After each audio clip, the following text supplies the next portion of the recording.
Hello, I am wackadoo. Today I would like to discuss...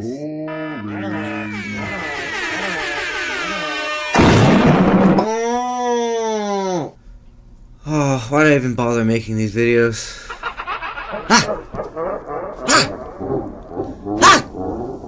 Oh yeah. Alright then, I'll end slavery, I'll stop World War III, and I'll kill Satan. Just get out of my fucking mind!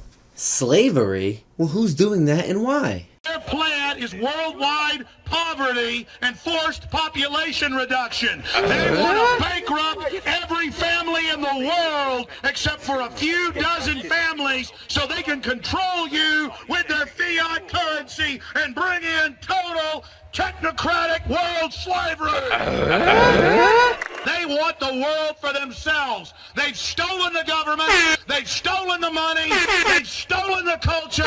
They've stolen almost everything. And now they want us out of the way so they can move forward into the future with all the technology that humankind developed. Fight them with information. Fight them with truth. Fight them with art. And never give up. But isn't Alex Jones just crazy? Didn't he say that thing about the frogs that one time? I don't like them putting chemicals in the water that turn the friggin' frogs gay. Yeah, I mean, that couldn't possibly be true. That's insane. Let's see what the CDC has to say. Science.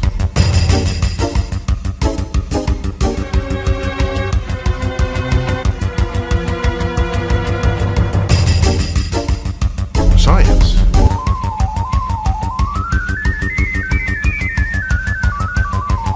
Science.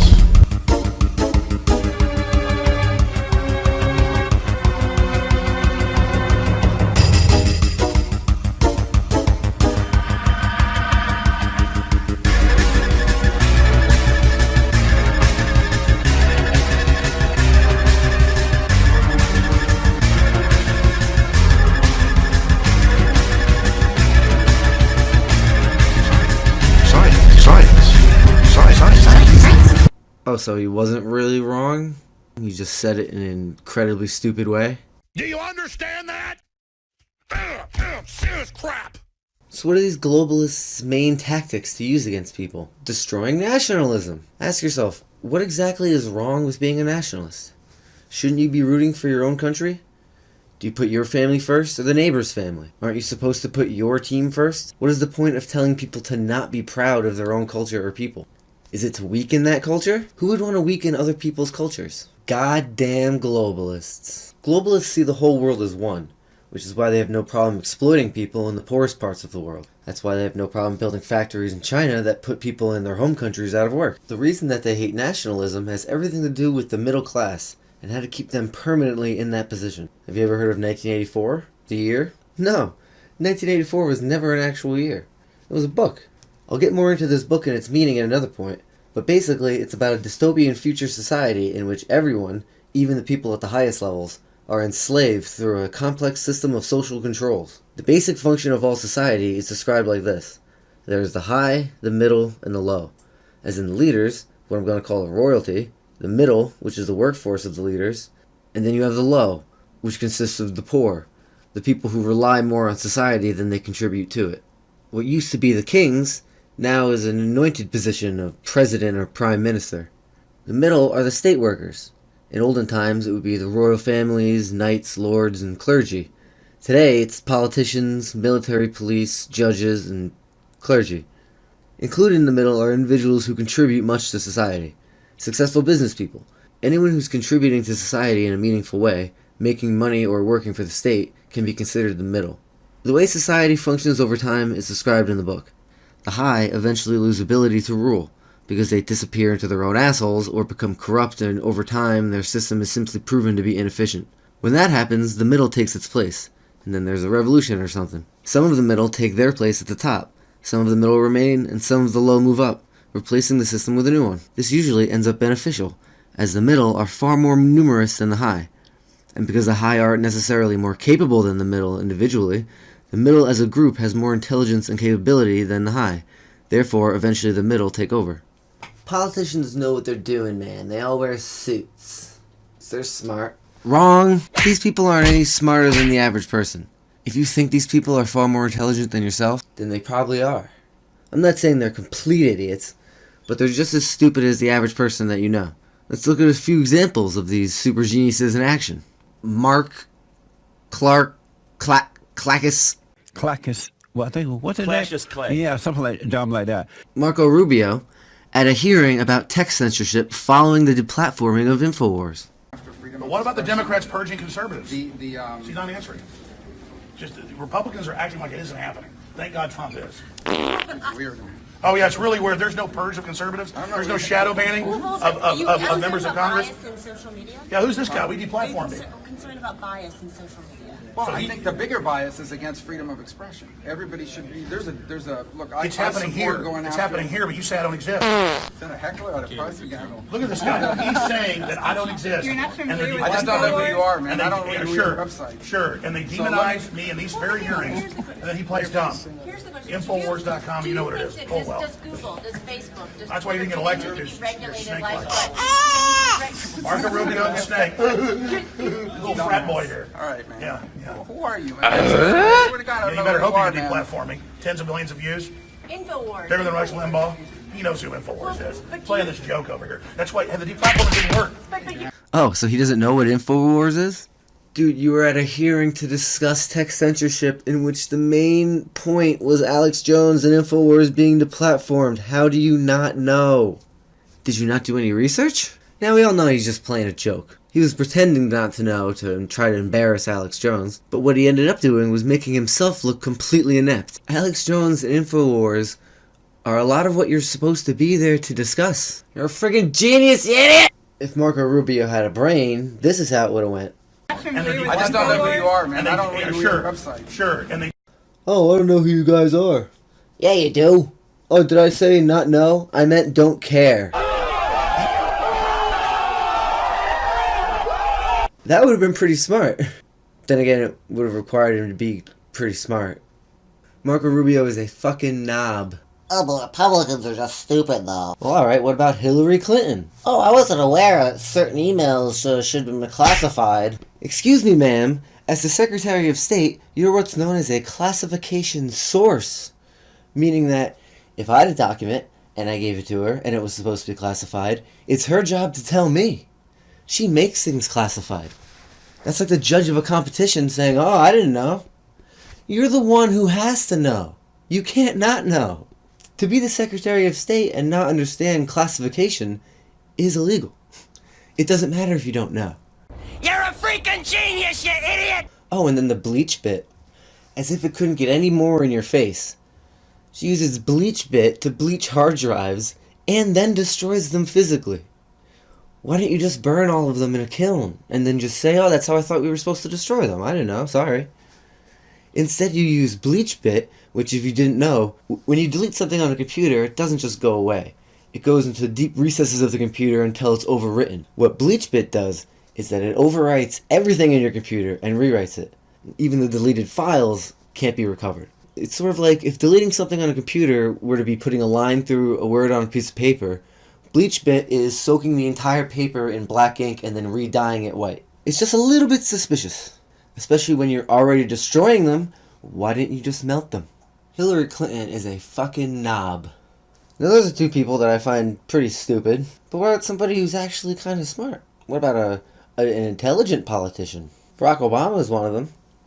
He might be a globalist who's not on America's side, but he's not a dum-dum. Yet even this guy, who seems pretty sharp compared to I don't know what classification is and mission accomplished, even he did this. President Obama will go down as perhaps the worst president in the history of the United States! Exclamation point at real Donald Trump. Well, at real Donald Trump, at least I will go down as a president. Several months later. Donald J. Trump will become the 45th president of the United States, defeating Hillary Clinton in a campaign unlike anything we've seen in our lifetime. Donald Trump wins the presidency of the United States. That's what's called a jinx, my friend.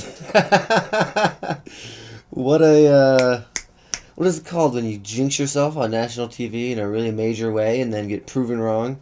What is that? He's kind of makes Barack Obama look like a He's a jackass. yeah, a jackass. So that's your high, your leaders, your royalty, who are just as dumb as the aggregate of people in the world. The high wants to remain in place, regardless of how good they are at their jobs. So the only way to guarantee that is to remove the ladder rungs at the middle, as in destroy powerful independent middle classes. A powerful independent middle class eventually amasses enough wealth to replace the high.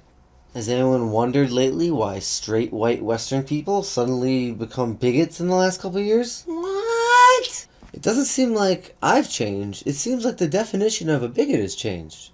But it has. It has nothing to do with sexuality, race, or country. It has everything to do with America's demographic and the rising middle class of the Western world. A lot of the world is already broken down, and in a lot of first world countries, like Europe, they've already been made into pussies. Hey, if you're watching this in Europe, tell me how much not of a pussy you are and what you and your community are doing to help try to stop this type of shit. They got Europe to call themselves bigots because some of them didn't like inviting millions of people from a completely different culture into theirs. When a European complains about it, oh, you fucking bigot! So Europe is already on board to be made a lot weaker. Culturally weaker. You got this, Europe. Let's see some national pride. For fuck's sake, you can do it! I want to see more British people saying, God save the Queen! I want to see some Germans chanting, Ich kann Deutsch! I want to see some French saying, Je suis un grenouille. I'm just kidding, French. I love frogs. They turn the friggin' frogs gay. Do you understand that? Serious crap. Now, after Europe, America is next. Well, what's America look like? Well, there's mostly white people. There's Latinos and Asians. Some good old-fashioned black people. So how do we destroy this whole culture? We'll take the biggest group and weaken it. In this case, it just so happens to be straight white people. America has a strong independent middle class. America is mostly white, and most people in general are straight. Therefore, straight white people are the big fish to take down a peg in this current year. They try to convince black people that everyone hates them and they can't get ahead of life because of the man, to try to separate them from other Americans. They try to convince Latinos that being an illegal immigrant is great because sub-minimum wage and no citizenship protections, to occupy them and separate them from other Americans. Did I just say that illegal immigrants are Americans? Well, they would be if you gave them a fucking green card! Then they could pay taxes and not get paid $6 an hour to do roofing. They want to keep people angry at one another and promote a global society with open borders so all of the middle can be as poor as possible, keeping them as far from the high as can be done. There are a lot of poor places in the world, plagued with corruption, so their governments can't tie their shoes for less than $1 million. So if the middle classes from the first world are mixed with the middle classes of the third world, the net result is the average level of being middle class lowers, which takes everyone farther away from the high. If the Middle East was the center of the world's most powerful independent middle class, then Muslim men would be called bigots. If it were China, then the Chinese would be called bigots, if they weren't already enslaved by their government and their intranet. It has nothing to do with you individually, but is merely an attack on the group that you happen to be part of, which happens to be part of a strong middle class. It sort of works like a prison. Like a prison. They allow gangs to form because it causes infighting, which makes the job of the guards easier. If you have a large group of 1,000 people who all hate you, what better to do than to make them all fight each other? It takes a lot of the heat off you. Similarly, if the groups that comprise the middle class are all kept fighting one another, it makes the job of an inept government much easier. I said it works like a prison, and then I laughed because, technically, most of us in the first world are prisoners. What? For the next video on slavery, wage slavery. It's just a fun name for slavery. Wait a minute, that's not fun. Think of this. How much does it cost to keep a slave? Did you think that it was free to own a slave? Because it's not. Slaves cost money to keep. It just depends on how well you want to treat them and how you absorb their productivity. Leave your comments below on what you thought of this video. Pile of garbage. Hey, fuck you, man. It's my 8th video. Resist. Boom.